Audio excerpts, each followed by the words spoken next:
আল্লাহর নবী সাল্লাল্লাহু আলাইহি ওয়াসাল্লাম বলেন, দুনিয়ার মানুষ তোমরা যদি তিনটি কাজ করতে পারো, আমি নবী তোমাদের জন্য জান্নাতের গ্যারান্টি হয়ে যায়। জাইনুন বিবাইতিন ফি রিবাদিল জান্নাহ, আমি নবী তোমার জন্য জান্নাতের সর্বোচ্চ স্থানের মধ্যে, কিনারার মধ্যে একটি জান্নাত নির্মাণ করে দেব, একটি ভবন নির্মাণ করে দেব।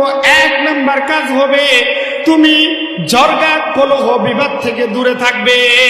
মানুষ তোমার সঙ্গে যদি ঝগড়া করতে আসে, আগ বাড়িয়ে তোমার সঙ্গে ঝগড়া করে, আর তুমি বান্দা, তুমি উম্মত যদি এই ঝগড়ার মধ্যে টিকে যাও, তোমার এটা মনে হয় যে আমি সত্যবাদী, আমার কথা সত্য, আমি যদি তার সঙ্গে ঝগড়া লাগি অবশ্যই আমি জিতে যাব। তারপরেও যদি কোনো উম্মত ঝগড়া থেকে দূরে থাকে বলে আমি মুসলমান ঝগড়া পছন্দ করে না, মুসলমানের কাজ ঝগড়া করা নয়, মুসলমানের কাজ সালাম, শান্তি অর্জন করা। অতএব আমি ভাই তোমার সঙ্গে ঝগড়া করতে চাই না, তুমি আল্লাহর উপর তোমাকে ছেড়ে দিচ্ছি, তুমি শান্ত হয়ে যাও।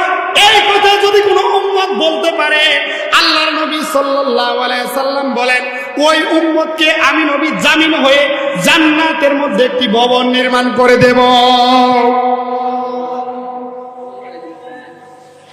ভবন চাই কি চাই না? আমাদের সমাজে অনেক মানুষ আছে ঝগড়া কিভাবে বাজে, কি বলেন, একজন আরেকজনের সঙ্গে লাগিয়ে দেয়, আবার এসে তোলে তোলে বলে, মামলা করে দাও, তারপরে দেখতেছে কি করা লাগে। কথা বলেন ঠিক কিনা?